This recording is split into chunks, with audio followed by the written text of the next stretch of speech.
Class 8 math का exercise 13.2 start कर रहे हैं। एंड एक्सरसाइज 13.2 स्टार्ट करने से पहले हम लोग इस चैप्टर से रिलेटेड कुछ बेसिक कॉन्सेप्ट को देख लेते हैं ताकि आप लोग इस चैप्टर को अच्छे से समझ सकें। इस चैप्टर में हम लोग बेसिकली 3 चीज़ों के बारे में पढ़ने वाले हैं, समलंब चतुर्भुज, समचतुर्भुज एंड बहुभुज। समलंब चतुर्भुज को हम लोग इंग्लिश में ट्रेपेजॉइड या फिर ट्रेपेजियम कहते हैं। और समलंब चतुर्भुज का क्षेत्रफल निकालने का फॉर्मूला होता है 1/2 गुना ऊंचाई गुना समांतर भुजाओं का योग। समलंब चतुर्भुज सिर्फ इस तरह का नहीं होता है। यहाँ पर आपके बुक में आप देख सकते हैं पेज नंबर 219 में यहाँ पर ये समलंब चतुर्भुज का फिगर दिया गया है। ये सारे के सारे समलंब चतुर्भुज हैं, ठीक है। इसमें क्या होता है, इसकी खासियत ये होती है कि इसमें दो भुजा जो होता है वो समानांतर होता है। समानांतर का मतलब ये होता है कि ये दोनों भुजा जो है इसको आप लोग कितना भी आगे बढ़ाइएगा, ठीक है, इसको कितना भी आगे बढ़ाएंगे तो ये कहीं पर भी एक दूसरे को नहीं काटेगा। दो भुजाएं असमांतर होती है, दो भुजाएं समांतर होती है और दो भुजाएं असमांतर होती है। ये जो यहाँ पर आपको दिख रहा है ये भी समलंब चतुर्भुज है। इसमें भी आप देख सकते हैं कि इसकी दो भुजाएं समांतर है, फिर यहाँ पर भी ये दोनों भुजाएं समांतर है और इसमें भी ये दोनों भुजाएं समांतर है। यानी दो भुजाएं असमांतर होती है और दो भुजाएं समांतर होती है। और इसमें हमें लंब निकालना हो तो कहाँ से निकालेंगे, यहाँ से लेके यहाँ तक ये इसका लंब हो जाएगा, फिर ये इसका यहाँ से यहाँ तक, यानी कि ऊंचाई जो है यहाँ से यहाँ तक हो जाएगा। फिर इसमें यहाँ से लेके यहाँ तक होगा, ठीक है। वैसे इसमें यहाँ से लेके यहाँ तक इसका ऊंचाई हो जाएगा, ठीक है। तो ये हो गया आपका समलंब चतुर्भुज और इसका फॉर्मूला भी मैंने आपको बता दिया। समलंब चतुर्भुज का क्षेत्रफल निकालने का ये फॉर्मूला होता है, इसको आप लोग याद कर लीजिएगा। एंड इसके बाद आता है समचतुर्भुज, जिसको हम इंग्लिश में रोम्बस कहते हैं। चतुर्भुज में क्या होता है, समचतुर्भुज की चारों भुजाएं समांतर होती है और इसके जो विकर्ण होते हैं वो एक दूसरे को परस्पर काटती है। इसका हम कुछ नाम दे देते हैं, ए बी सी डी।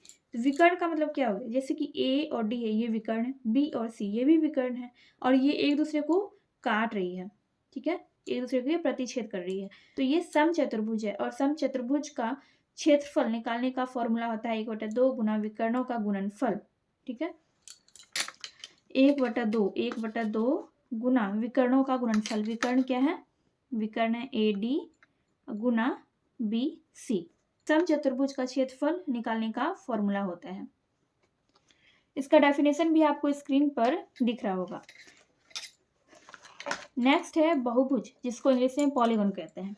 बहुभुज नाम से ही पता चलता है, बहुभुज यानी कि बहुत सारी भुजाओं से मिला हुआ एक ऐसा फिगर होता है। जैसे कि ये वाला देखिए, ये जो है ये बहुभुज है, इसमें त्रिभुज भी है, इसमें आप देख सकते हैं चतुर्भुज भी है, त्रिभुज चतुर्भुज, यानी कि इसमें आयत भी होता है, वर्ग भी होता है। तो इन सभी चीज़ों से मिलकर सभी बहुभुज में सभी आकृतियों का मेल होता है, ठीक है। बहुभुज का क्षेत्रफल ज्ञात करना हो तो हम क्या करते हैं कि पहले अलग अलग आकृतियों का क्षेत्रफल ज्ञात करते हैं और उस सबको फिर ऐड करके हम उसका बहुभुज का क्षेत्रफल ज्ञात कर लेते हैं। बहुभुज में पंचभुज हो सकता है, षष्ठभुज हो सकता है, अष्टभुज हो सकता है।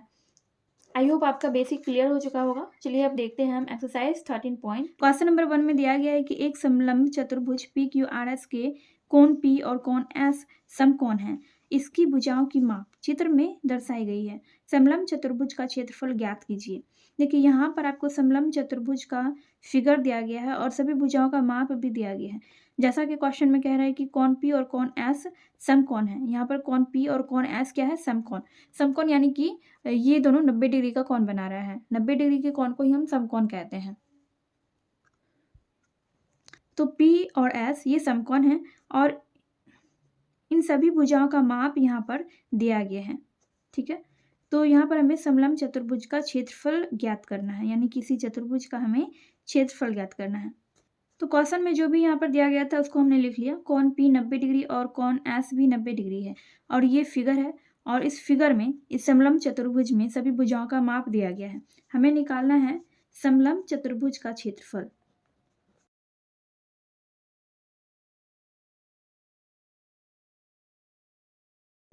तो इसका फॉर्मूला हो जाएगा 1/2 गुना ऊंचाई गुना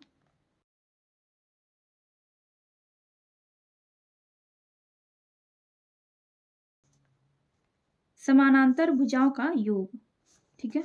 1/2 गुना ऊंचाई गुना समांतर भुजाओं का योग, ये समलंब चतुर्भुज का क्षेत्रफल निकालने का फॉर्मूला होता है।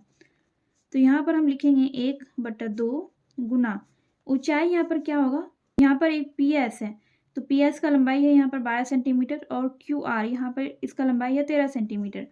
तो इसमें समलंब चतुर्भुज में ऊंचाई कौन सा माना जाएगा? जहाँ पर समकोण बन रहा है वही ऊंचाई होगा, यानी कि पी एस इसको हम ऊंचाई मान लेंगे। पी एस बराबर कितना है? पी एस इसका ऊंचाई है 12 सेंटीमीटर। तो यही ऊंचाई होगा क्योंकि यहाँ पर समकोण बन रहा है, लेकिन यहाँ पर समकोण नहीं बन रहा है, यानी 90 डिग्री का कोण यहाँ पर नहीं बन रहा है। ठीक है, तो इसलिए हम इसको ऊंचाई मानेंगे। ऊंचाई की जगह पे हम लिख देंगे 12। फिर है समानांतर भुजाओं का योग। समानांतर भुजा इसमें कौन सा होगा? देखिए ये दोनों रेखाएं जो है ये दोनों समानांतर है, यानी कि इस दोनों रेखा को हम आगे तक कितना भी आगे इसको ले जाएंगे तो ये कहीं पर भी एक दूसरे को नहीं काटेगा। ठीक है, लेकिन वहीं पर अगर हम इन दोनों रेखा को आगे बढ़ाएं, ये देखिए ये रेखा टेढ़ा है और ये बिल्कुल सीधा है, तो इन दोनों को अगर हम आगे बढ़ाएंगे तो ये आगे चलकर कहीं ना कहीं पे एक दूसरे को काटेगा। लेकिन ये दोनों जो रेखा है ये दोनों रेखा एक दूसरे को कभी भी कहीं भी नहीं काटेगा। तो इसलिए ये दोनों क्या है? ये समानांतर रेखा है। ठीक है, यहाँ फॉर्मूले में क्या है? समानांतर भुजाओं का योग। तो ये समानांतर भुजा हो गया। एक है पी क्यू जिसका लंबाई है 20 सेंटीमीटर और ये एस आर है, इसका लंबाई है 25 सेंटीमीटर। तो इन दोनों का योग हम यहाँ पर लिखेंगे 25 + 20,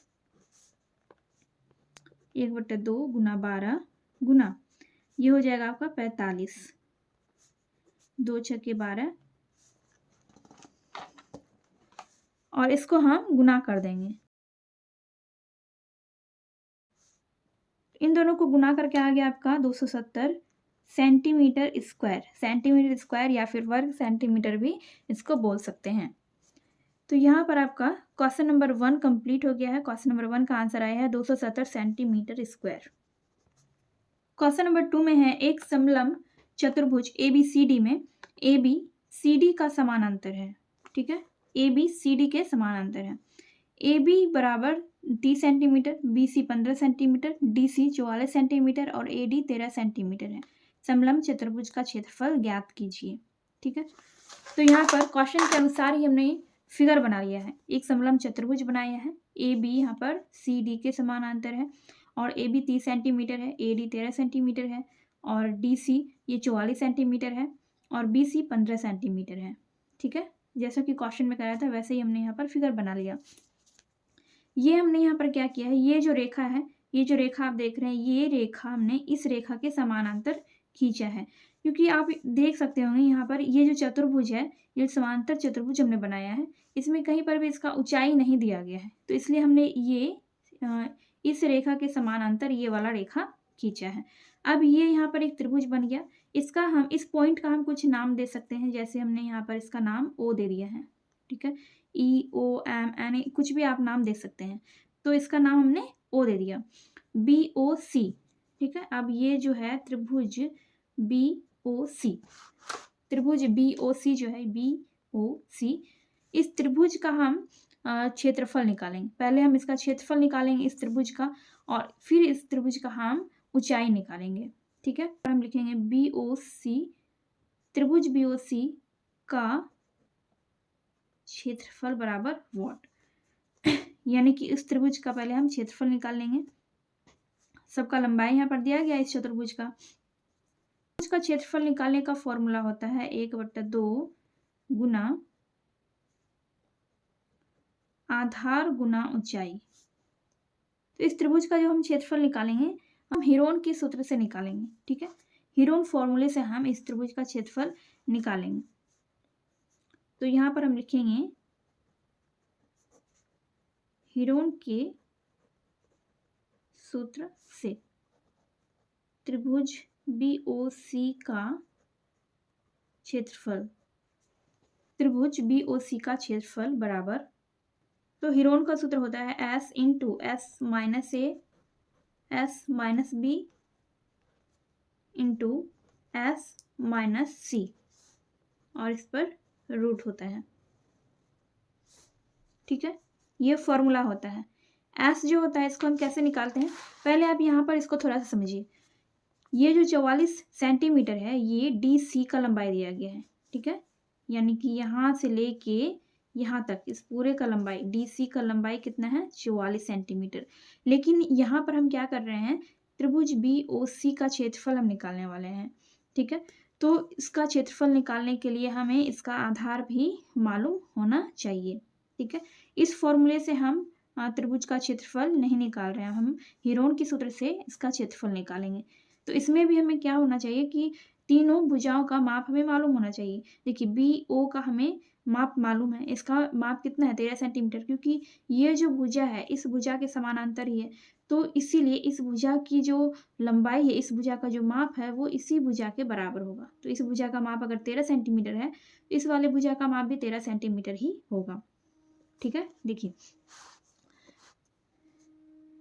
बी ओ कितना है 13 सेंटीमीटर, बी सी ये कितना है 15 सेंटीमीटर। तो ओ सी हमें मालूम करना है, ओ सी कितना है, जब यहाँ से डी सी का जब लंबाई है 44 सेंटीमीटर, तो ओ सी का कितना है, यहाँ पे हमने समानांतर रेखा खींचा है, इस रेखा के समानांतर ही हमने ये वाला रेखा खींचा है। तो जब इसका लंबाई, जब ए बी का लंबाई 30 सेंटीमीटर है तो डी ओ का लंबाई कितना होगा, यहाँ से लेके यहाँ तक डी ओ का लंबाई हो जाएगा 30 सेंटीमीटर। तो ये वाला बच गया, यहाँ से यहाँ तक का लंबाई जब 30 सेंटीमीटर है तो इसका लंबाई कितना होगा, इसका लंबाई 14 सेंटीमीटर होगा। तो 30 और 14 मिलकर कितना हो जाता है 44 सेंटीमीटर, ठीक है। इस पूरे का लंबाई यहाँ पर 44 सेंटीमीटर दिया गया है, लेकिन यहाँ पर क्या है कि यहाँ से यहाँ तक का लंबाई जब 30 सेंटीमीटर है तो यानी कि इसके जो सामने का भुजा है वो भी इसी के बराबर होगा। तो जब इसका लंबाई 30 सेंटीमीटर है तो इसका भी लंबाई 30 सेंटीमीटर ही होगा, तो ये भी 30 सेंटीमीटर है। और बाकी का जो इधर बच गया ये 14 सेंटीमीटर है, ठीक है। 30 और 14 मिलके 44 हो जाता है। तो ओ सी का कितना हो गया 14 सेंटीमीटर। अब हमें त्रिभुज के तीनों भुजाओं का माप मालूम है, तो हम इसी फॉर्मूले पे त्रिभुज का क्षेत्रफल ज्ञात करेंगे। एस हमें ज्ञात करना है, एस हमें मालूम नहीं है, तो एस निकालने के लिए हम क्या करते हैं, देखिए S equal to A plus B plus C by 2। A कितना है, ए है, देखिए ये इसको हमने मान लिया ए, ये बी, ये सी, यानी कि ये तीनों भुजा का माप है। तो ए 13, बी 15 और सी 14 बटा 2।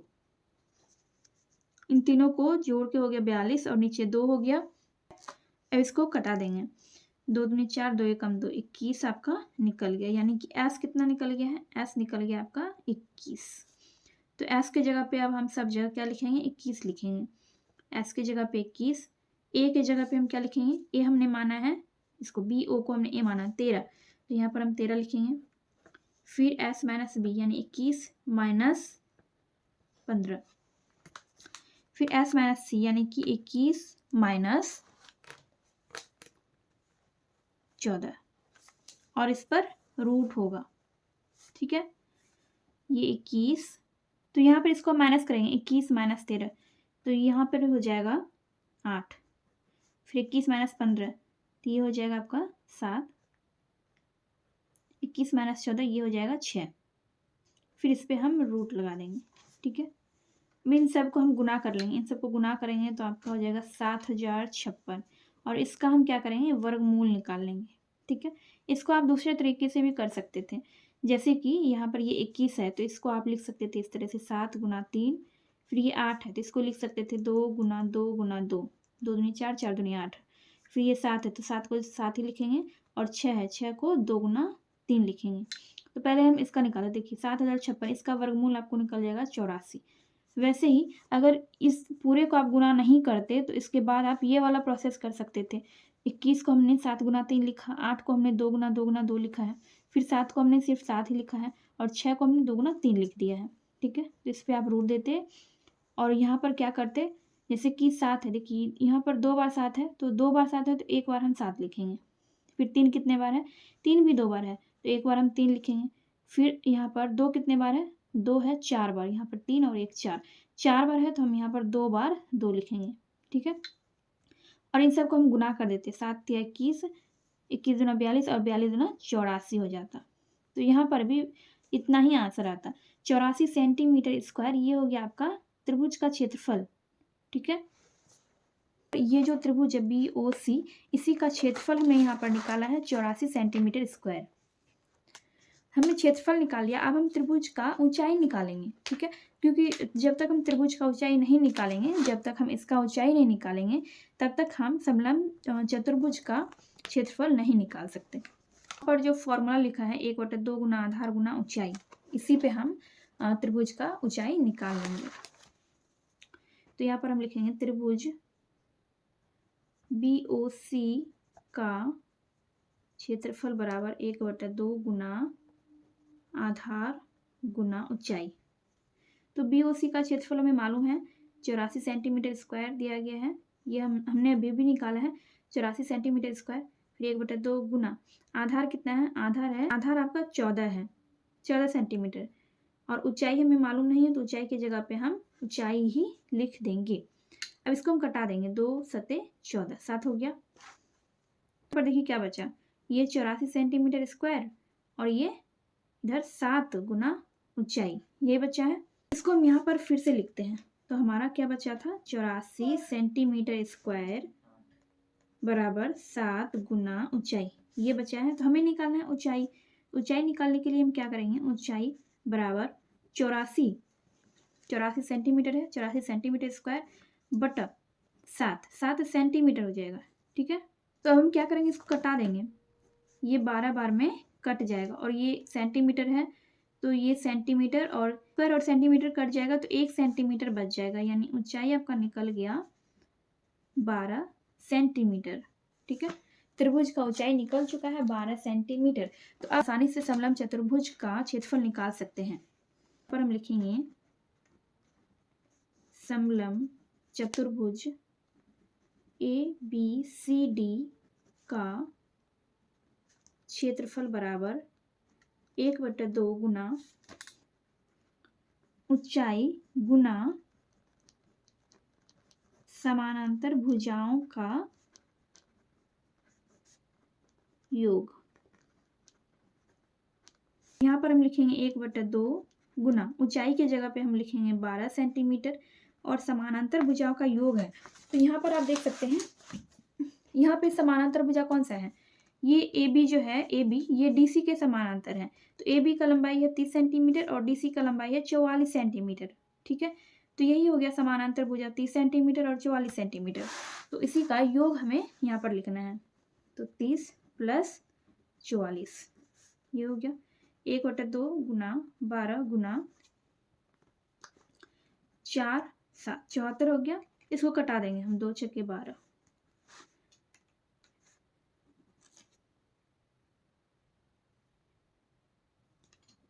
तो यहाँ पर आपका हो गया 444 सेंटीमीटर स्क्वायर। ये हो गया आपका आंसर, 444 सेंटीमीटर स्क्वायर। ये आपका समलंब चतुर्भुज का क्षेत्रफल निकल चुका है। ये वाला क्वेश्चन थोड़ा सा लंबा था, लेकिन इसको आप इस तरह से आसानी से बना सकते हैं। जैसे हमने हीरोन के सूत्र से इसको बनाया, वैसे ही आप भी इसको इसी फॉर्मूले पे बना सकते हैं। तो समलंब चतुर्भुज का क्षेत्रफल आपका निकल गया 444 सेंटीमीटर स्क्वायर। चलिए देखते हैं नेक्स्ट क्वेश्चन। क्वेश्चन नंबर 3 में है, किसी समलंब चतुर्भुज की समानांतर भुजाएं 52 सेंटीमीटर और 27 सेंटीमीटर है तथा अन्य दो भुजाएं 25 सेंटीमीटर और 30 सेंटीमीटर की है।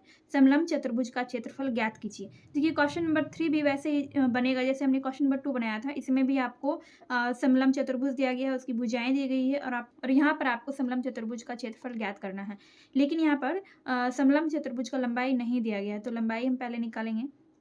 जैसा कि क्वेश्चन 3 में दिया गया था, वैसे ही हमने यहाँ पर फिगर बना लिया है, ठीक है। एक समलंब चतुर्भुज हमने बनाया है, इसका नाम दिया है हमने PQRS।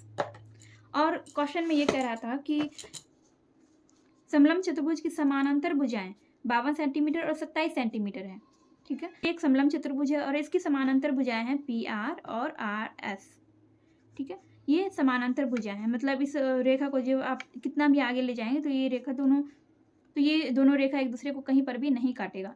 लेकिन इस दोनों रेखा को आप आगे बढ़ाइएगा, ये जो टेढ़ा है ये दोनों रेखा, इस दोनों को आगे बढ़ाने पे ये कहीं ना कहीं एक दूसरे को काटेगा, ठीक है। तो दो समानांतर भुजाएं हैं, जिसका एक का लंबाई है 27 सेंटीमीटर और एक का लंबाई है 52 सेंटीमीटर, और अन्य दो भुजाएं 25 सेंटीमीटर और 30 सेंटीमीटर की है। समलंब चतुर्भुज का हमें क्षेत्रफल ज्ञात करना है। देखिए यहाँ पर हमने एक इस भुजा के समानांतर ये वाला भुजा खींचा है, तो यहाँ पर हम क्या करेंगे, 25 सेंटीमीटर को हम यहाँ पर लिख देते हैं और यहाँ पर हम लिख देते हैं 30 सेंटीमीटर। हमने ऐसा क्यों किया? देखिए यहाँ पर क्या है कि हमने इस भुजा के समानांतर ही इस भुजा को खींचा है, यानी कि जितने सेंटीमीटर का ये वाला भुजा होगा उतने ही सेंटीमीटर का ये वाला भी भुजा होगा। ठीक है, ये दोनों एक दूसरे के समानांतर हैं। तो जब पी आर 25 सेंटीमीटर है तो क्यू ओ भी ये भी 25 सेंटीमीटर का ही होगा। ये एक तरह से क्या बन गया, जब हमने इस भुजा के समानांतर ये वाला भुजा खींचा यहाँ पर, तो ये क्यू ओ एस ये एक त्रिभुज बन गया है। ठीक है, और इसी त्रिभुज का पहले हमें क्या करना होगा, इस त्रिभुज का हमें क्षेत्रफल निकालना होगा। पहले हम इस त्रिभुज का क्षेत्रफल निकालेंगे जैसे हमने क्वेश्चन नंबर 2 में किया था। तो यहाँ पर हम लिखेंगे हीरोन के सूत्र से ही हम त्रिभुज का क्षेत्रफल यहाँ पर निकालेंगे। हीरोन के सूत्र से त्रिभुज QoS का क्षेत्रफल, तो हीरोन का सूत्र आप लोगों को पता है। देखिए S into S minus A into S minus B into S minus C, और इस पर यहाँ पर रूट होगा। तो S हम कैसे निकालते हैं, S equal to A plus B plus C by 2 होता है। तो यहाँ पर ए बी सी क्या है, यानी कि इसी तीनों भुजाओं का योग। ये त्रिभुज का एक भुजा ये वाला हुआ और एक भुजा ये वाला हुआ और तीसरा भुजा ये वाला हुआ। तो ये वाला भुजा का माप हम कैसे निकालेंगे, देखिए ये पूरा जो है आर एस का लंबाई 52 सेंटीमीटर है, और ये भुजा इस भुजा के समानांतर है, ये वाला भुजा इस वाले भुजा के समानांतर है। तो जब ये वाला भुजा यहाँ से लेके यहाँ तक 27 सेंटीमीटर है, तो ये वाला भुजा भी आर ओ ये भी कितना होगा, ये भी 27 सेंटीमीटर ही होगा। और इधर कितना बच गया, इधर बच गया आपका 25 सेंटीमीटर। ये यहाँ से लेके यहाँ तक 27 है और यहाँ से लेके यहाँ तक कितना हो गया, 25 सेंटीमीटर। इन दोनों को जब आप जोड़ेंगे 27 और 25 तो कितना हो जाएगा, टोटल 52 सेंटीमीटर। तो इस भुजा का माप भी हमें मालूम हो गया। तो एक को मान लेंगे ए बी और सी। ठीक है, तो ऐसा हम निकालेंगे ए बी सी 25 प्लस 30 बटा 2, टोटल हो जाएगा आपका 80/2, यानी 40 आपका एस निकल गया। एस कितना निकल गया, 40। तो अब यहाँ पर हम लिखेंगे, यहाँ पर एस के जगह पे लिखेंगे 40, और यहाँ पर एस कितना है, फिर एस 40 माइनस ए कितना है, 25 है। फिर वैसे ही एस 40 है और फिर बी कितना है, 25, फिर एस कितना है, 40 और माइनस सी यानी कि 30, और इस तरह से इस पे हम रूट डाल देंगे। अब इसको हम माइनस करेंगे। देखिए यहाँ पे ये 40 का 40 ही रह जाएगा, और 40, देखिए ये 40 हमने लिखा और 40 में से 25 माइनस हो जाएगा तो आपका बचेगा 15, फिर इसमें भी 15 बचेगा, और फिर 40 में से 30 माइनस होगा तो 10 बच जाएगा। और इस तरह से इस पे हम क्या करेंगे, रूट इस तरह से हम लगा देंगे। मूल हमें निकालना है तो इसको हम पहले तोड़ लेते हैं। ठीक है, जैसे कि ये देखिए, इसको हम क्या लिख सकते हैं, 40 को हम किस तरह से लिख सकते हैं, 2 गुना 10, ये 20 हुआ, और गुना 2 40 हो गया, 2 गुना 10 20, 20 दूनी 40। फिर ये जैसे वैसे हम लिख देते हैं 15 गुना 10। ठीक है, अब देखिए इसको हमने ऐसे लिख दिया। अब इस पे भी रूट लगाएंगे। अब इसको हम देखिए यहाँ पर दो बार है, 1 2 2 बार है, 2 तो 2 के बदले में हम 1 लिखेंगे। फिर 10 भी 2 बार है, 10 भी 2 बार है, तो 2 10 के बदले में हम 1 10 लिखेंगे। फिर 2 15 के बदले में हम 1 15 लिखेंगे। तो जब आप इन सबको गुना करेंगे तो गुना करके हो जाएगा 300 सेंटीमीटर स्क्वायर हो जाएगा, क्योंकि हमने क्षेत्रफल निकाला है तो इसलिए क्षेत्रफल हमेशा स्क्वायर में ही निकलता है। तो इसका त्रिभुज का जो क्षेत्रफल है वो हो गया 300 सेंटीमीटर स्क्वायर। हमने त्रिभुज का भी क्षेत्रफल निकाला है, अब हमें त्रिभुज का ऊंचाई निकालना होगा। ठीक है, तो त्रिभुज का क्षेत्रफल यहाँ पर हम लिखेंगे त्रिभुज QoS का क्षेत्रफल, इसका फॉर्मूला होता है 1/2 गुना आधार गुना ऊंचाई। ठीक है, तो हमने अभी QoS का क्षेत्रफल निकाला तो कितना निकला है, 300 सेंटीमीटर स्क्वायर। फिर 1/2 लिखेंगे, और आधार कितना है, 25 सेंटीमीटर है, और ऊंचाई हमें मालूम नहीं है तो ऊंचाई की जगह पे ऊंचाई लिख देंगे। तो 300 सेंटीमीटर स्क्वायर जो है ये ऊपर चला आएगा। फिर इधर क्या बच गया, इधर बच गया आपका 25 गुना ये ऊंचाई। अब ऊंचाई निकालना है, ऊंचाई बराबर 300 सेंटीमीटर स्क्वायर, यहाँ पर हम स्क्वायर नहीं लिखेंगे, 300 गुना 2, और बट्टा ये 25 हो जाएगा। ठीक है, इसको कटा देंगे हम। 5 से कटाते हैं, 5 या 25 और 5 6 के 30। 60 जो है ये 12 से कट जाएगा। ठीक है, 5 से ये 12 बार में कटेगा। तो ऊंचाई आपका कितना निकल गया? ऊंचाई आपका निकल गया 12 गुना 2 24 सेंटीमीटर। ऊंचाई 24 सेंटीमीटर निकल चुका है। अब हम यहाँ से आसानी से समलंब चतुर्भुज का क्षेत्रफल निकाल सकते हैं। पहले हमने त्रिभुज का क्षेत्रफल निकाला, फिर हमने त्रिभुज का ऊंचाई निकाला। त्रिभुज का ऊंचाई निकालने के साथ ही हमारा इस समलंब चतुर्भुज का ऊंचाई भी निकल गया है। इसी त्रिभुज का ये ऊंचाई निकाला है। ठीक है, हमने इसी का ये ऊंचाई निकाला है। तो ऊंचाई कितना निकला? 24 सेंटीमीटर निकला है। ठीक है, ऊंचाई 24 सेंटीमीटर निकला है। तो त्रिभुज का ऊंचाई यानी कि इस चतुर्भुज का भी ऊंचाई निकल गया है। तो इसलिए अब हम समलंब चतुर्भुज का क्षेत्रफल आसानी से निकाल सकते हैं। तो यहाँ पर हम लिखेंगे समलंब चतुर्भुज PQRS का क्षेत्रफल बराबर, इसका फॉर्मूला आता है 1/2 गुना ऊंचाई गुना समानांतर भुजाओं का योग।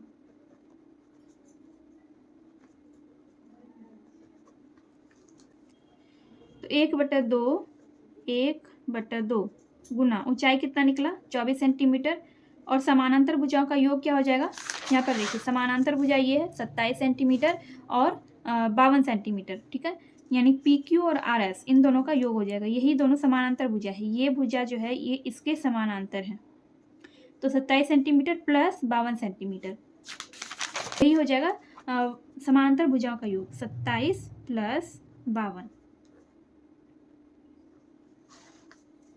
अब इसको कटाएंगे, ये कट जाएगा 12 बार में, और फिर इसको ऐड करेंगे। ये देखिए 12 गुना 7 और 2 9 हो जाएगा, फिर 5 2 7 हो जाएगा, और इन दोनों को गुना करने पे हो जाएगा 948 सेंटीमीटर स्क्वायर। ठीक है, और यही हो गया आपका क्वेश्चन नंबर 3 का आंसर। समलंब चतुर्भुज का क्षेत्रफल हमने निकाल लिया। क्वेश्चन नंबर 4 में कह रहा है कि किसी समलंब चतुर्भुज का क्षेत्रफल 200 मीटर स्क्वायर है और इसकी ऊंचाई 8 मीटर है। यदि समानांतर भुजाओं में एक भुजा दूसरी भुजा से 6 मीटर अधिक है तो समानांतर भुजाओं की लंबाई ज्ञात कीजिए।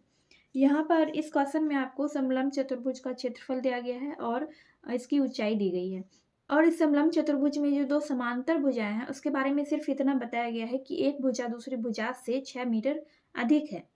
तो हमें समानांतर भुजाओं का लंबाई ज्ञात करना है, यानी कि समांतर भुजाओं का माप क्या है वो हमें ज्ञात करना है। चलिए देखते हैं। तो क्वेश्चन के अनुसार ही हमने यहाँ पर फिगर बना लिया है, और जो भी क्वेश्चन में दिया गया था उसको हमने यहाँ पर लिख लिया है। क्षेत्रफल दिया गया था, ऊंचाई दिया गया था, और समांतर भुजाओं की लंबाई हमें निकालना है। तो क्वेश्चन में ये कह रहा है कि समांतर भुजाओं में एक भुजा दूसरी भुजा से 6 मीटर अधिक है। मान लीजिए कि ये भुजा अगर हमने x माना है, ये भुजा हमने x माना, तो दूसरी भुजा इससे 6 मीटर अधिक होगी, यानी कि x प्लस 6 होगा। ठीक है, क्या कह रहा है कि समानांतर भुजाओं में एक भुजा दूसरी भुजा की, एक भुजा जो है ये दूसरी भुजा से 6 मीटर अधिक है। तो ये कितना है? अगर इसको हमने x मीटर माना तो ये है x प्लस 6 मीटर। ठीक है, तो हमें इस दोनों का माप यहाँ पर निकालना है।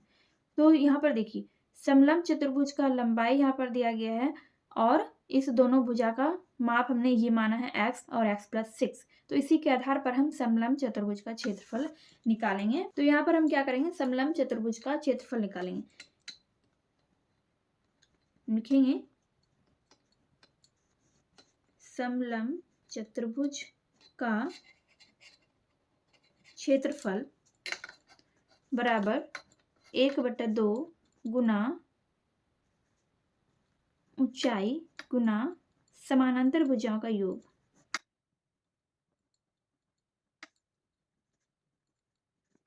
तो समलंब चतुर्भुज का क्षेत्रफल ये आपके क्वेश्चन में दिया गया है। क्षेत्रफल कितना है? 200 मीटर स्क्वायर है, 200 मीटर स्क्वायर। फिर यहाँ पर 1/2 लिखेंगे, 1/2 के बदले में 1/2 ही, और ऊंचाई कितना है? ऊंचाई 8 मीटर दिया गया है, और समानांतर भुजाओं का योग, ये क्या हो जाएगा? समानांतर भुजा, यानी कि ये दोनों भुजा जो है, ये भुजा PQ भुजा RS भुजा के समानांतर है, तो इसका योग लिखना है, समांतर भुजाओं का योग लिखना। तो समांतर भुजा, एक समांतर भुजा तो x है और एक है x प्लस 6। ठीक है, यानी कि इस दोनों को हमने जोड़ दिया, इस दोनों को हमने जोड़ दिया, x और x प्लस 6 को हमने प्लस कर दिया। जैसे यहाँ पर हम सॉल्व कर लेंगे, यहाँ लिखेंगे 200 मीटर स्क्वायर बराबर 1/2 गुना 8 गुना x प्लस 6, यानी कि x और x 2x प्लस 6 हो जाएगा, 2x प्लस 6। और यहाँ पर क्या करेंगे, इसको हम कटा देंगे, 2 चौके 8 हो जाएगा। तो क्या क्या बच गया, 200 मीटर स्क्वायर बराबर 4 इंटू 2x प्लस 6। 4 को हम इस साइड ले आएंगे, ये अभी गुना में है तो इधर आएगा तो भाग में बन जाएगा, तो 200/4 हो जाएगा। और इधर बच जाएगा आपका 2x प्लस 6, इसको कटा देंगे, 4 पंचे 20, यहाँ पर हो जाएगा 50, तो 50 बराबर हो जाएगा 2x प्लस 6। फिर जब हम 6 को इस साइड ले आएंगे तो यहाँ पर क्या हो जाएगा, 2x इक्वल टू 50 माइनस 6 हो जाएगा, ठीक है। तो x इक्वल टू हो जाएगा, देखिए 50 में से 6 माइनस हो जाएगा तो कितना बचेगा आपका बच जाएगा 44, और ये 2 जो है ये नीचे आ जाएगा, ये कट जाएगा, इससे 22 हो जाएगा, यानी कि x बराबर हो गया 22। x का वैल्यू निकल गया 22 मीटर। हमने यहाँ पर इसको x माना था, इसका वैल्यू हमने निकाल लिया, कितना आया है वैल्यू, 22 आया है। अब दूसरी भुजा का हम निकाल लेते हैं। तो दूसरी भुजा को हमने x प्लस 6 माना था, तो x की जगह पे हम 22 लिखेंगे, और यहाँ पे ये 6 22 और ये 6 कितना हो जाएगा, 28 हो जाएगा, 28 मीटर, ठीक है। तो यहाँ पर दोनों भुजाओं का माप हमने निकाल लिया, आपका आंसर हो गया 22 मीटर और 28 मीटर, ये हो गया आपका आंसर। ये समानांतर भुजा, ये दोनों समानांतर भुजा है। यहाँ पर आपका पी क्यू बराबर हो गया, पी क्यू 22 मीटर और आर एस हो गया आपका 28 मीटर, ये दोनों आपका आंसर हो गया, ठीक है। हमने यहाँ पर इस फिगर में हमने इस चतुर्भुज का नाम दिया है पी क्यू आर एस, तो आपको पी क्यू और आर एस का माप निकालना था। तो हमने इसको x और इसको x प्लस 6 माना था क्वेश्चन के अनुसार, तो आपका आंसर आया है 22 और 28, ये आपका क्वेश्चन नंबर 4 का आंसर हो गया। क्वेश्चन नंबर 5 में कह रहा है कि किसी समलंब चतुर्भुज की समानांतर भुजाएं क्रमशः 24 सेंटीमीटर और 20 सेंटीमीटर है तथा दोनों भुजाओं के बीच की दूरी 15 सेंटीमीटर है, तो इसका क्षेत्रफल ज्ञात कीजिए। बिल्कुल आसान सा क्वेश्चन है। इस क्वेश्चन में समांतर भुजाओं का माप भी दिया गया है और ऊंचाई भी दिया गया है। यहाँ पर क्या कह रहे हैं कि दोनों भुजाओं के बीच की दूरी यानी कि लंबाई यानी कि ऊंचाई यहाँ पर दिया गया है। दोनों भुजाओं के बीच की दूरी यानी कि ऊंचाई दिया गया है 15 सेंटीमीटर। तो समलंब चतुर्भुज का क्षेत्रफल हमें ज्ञात करना है। तो यहाँ पर हमने फिगर बना लिया है और इस फिगर का हम नाम दे देते हैं, कुछ भी नाम दे सकते हैं, ABCD, ठीक है। तो यहाँ पर देखिए इन दोनों भुजाओं की, ये जो दोनों भुजा है समांतर भुजा, इस दोनों भुजाओं के बीच की दूरी 15 सेंटीमीटर दिया गया, यानी कि ये क्या है, ये ऊंचाई है। तो हम यहाँ पर लिखेंगे समलंब चतुर्भुज ABCD का क्षेत्रफल बराबर 1/2 गुना ऊंचाई गुना समांतर भुजा का योग।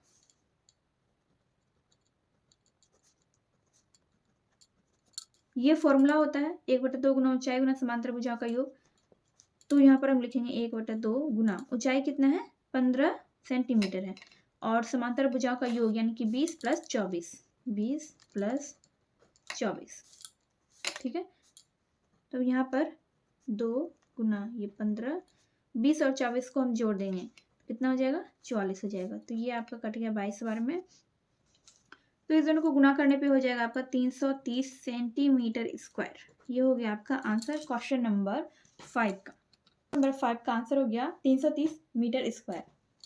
क्वेश्चन नंबर 6 में कह रहा है कि किसी समलंब चतुर्भुज का क्षेत्रफल 384 सेंटीमीटर स्क्वायर है यदि समांतर भुजाओं का अनुपात 3:5 हो और दोनों के बीच की लंबात्मक दूरी 12 सेंटीमीटर हो तो प्रत्येक समांतर भुजाओं की माप ज्ञात कीजिए। यहाँ पर आपको समलंब चतुर्भुज का ऊंचाई दिया गया है, ठीक है, और क्षेत्रफल दिया गया है, और यहाँ पर समांतर भुजाओं का माप जो है वो अनुपात में आपको दिया गया है। इसका एग्जैक्ट माप यहाँ पर नहीं दिया गया, ये अनुपात दिया गया है। तो आपको समांतर भुजाओं का माप ज्ञात करना है। तो हमने क्वेश्चन के अनुसार ही यहाँ पर फिगर बना लिया है, समलंब चतुर्भुज है जिसका नाम हमने दे दिया है PQRS, और ये दो समांतर भुजा है और इस दोनों समांतर भुजाओं के बीच की लंबात्मक दूरी 12 सेंटीमीटर ये क्वेश्चन में दिया गया है। तो क्वेश्चन में ये कह रहा है कि ये जो समांतर भुजा है इस दोनों के माप का अनुपात कितना है, 3 और 5 है। मान लीजिए ये 3 और 5 और 5 यहाँ पर सिर्फ क्वेश्चन में दिया गया है कि इस दोनों के माप का अनुपात कितना है, 3:5। तो 3-5 हम सिर्फ नहीं लिख सकते, इसलिए हम इसमें एक चर पद लगाएंगे। चर का मतलब होता है जो बदलने वाला पद होता है, जैसे x, y, z, a, b, c, ये सब चर पद होते हैं। ठीक है, तो मान लीजिए कि ये अगर 3x है तो नीचे वाला कितना है, ये 5x है। ठीक है, तो ये इसका अनुपात है। एग्जैक्ट का समांतर भुजाओं का एग्जैक्ट माप हमें मालूम करना है, तो वही फॉर्मूला हम यहाँ पर यूज करेंगे। समलंब चतुर्भुज का क्षेत्रफल बराबर, फॉर्मूला होता है 1/2 गुना ऊंचाई गुना समांतर भुजाओं का योग।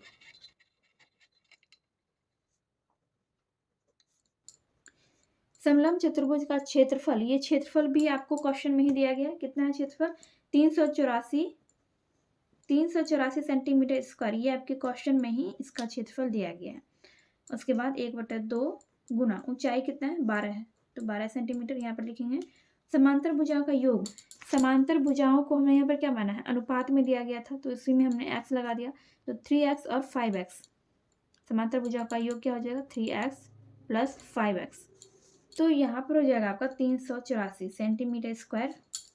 इसको आप कटा सकते हैं, 2 छक्के 12, तो यहाँ पर क्या बच गया, 6 बच गया, और 3x प्लस 5x 8x हो जाएगा। ठीक है, 384 बटा ये 6 हो जाएगा बराबर 8x, यानी कि x बराबर हो जाएगा आपका, ये जो इसको हम कटा देते हैं, 2 तिया 6, 2 एकम 2, इसको भी हम 3 से कटाएंगे तो यहाँ पर ये 192 हो जाएगा, 192। अब फिर इसको हम 3 से कटाते हैं तो 3 छक्के 18 और 3 चौके 12, 64 हो जाएगा, यानी x बराबर हो जाएगा आपका 64/8। ये 64 और ये जो 8 जो ये गुना में था तो ये भाग में आ गया, इसको कटा देंगे, 8 64, यानी कि PQ को हमने माना था 3x, तो 3 की जगह पे 3, x के जगह पे हम लिखेंगे 8, यहाँ पे होगा ना कि 64 होगा, x = 8 निकला है, तो x की जगह पे हम क्या लिखेंगे, 8 लिखेंगे। ठीक है, 3 गुना 8 कितना हो जाएगा आपका, 24 सेंटीमीटर, ये एक भुजा निकल गया आपका। फिर RS को हमने माना है 5x, तो 5x, तो 5 लिखेंगे और x के जगह पे हम क्या लिखेंगे, 8 लिखेंगे। 5 गुना 8 कितना हो जाएगा, 40 सेंटीमीटर, ये दोनों आपका हो जाएगा आंसर, 24 सेंटीमीटर और 40 सेंटीमीटर। तो x बराबर आपका निकला था 8। ठीक है, x = आपका 8 निकला। तो इस तरह से आपका क्वेश्चन नंबर 6 भी यहाँ पर कंप्लीट हो गया है। जैसे हमने क्वेश्चन नंबर 5 सॉल्व किया था वैसे ही हमने क्वेश्चन नंबर 6 भी सॉल्व किया।